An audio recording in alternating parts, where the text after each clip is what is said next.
প্রজাতন্ত্র দিবস আমরা উদযাপন করছি, কিন্তু আপনাদের মাধ্যমে একটা মেসেজ দিতে চাই।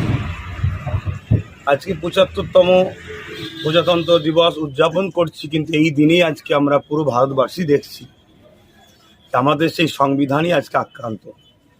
আমাদের সংবিধানে যেমন মানুষের বাক স্বাধীনতা, মানুষের ধর্মীয় স্বাধীনতা, মানুষের সমাজ স্বাধীনতা প্রতিটা দেওয়া আছে, কিন্তু আজকে সেগুলি আক্রান্ত হচ্ছে। এর জন্য খুবই দুর্ভাগ্য আমাদের। সেই জায়গায় প্রত্যেকটা বাংলা ভাষাভাষী মানুষ সবাই কাছে আমি আবেদন রাখব, আসুন আমরা জাতি ধর্ম বর্ণ নির্বিশেষে সকলে আমরা সংবিধানকে বাঁচাবার অঙ্গীকারবদ্ধ হই।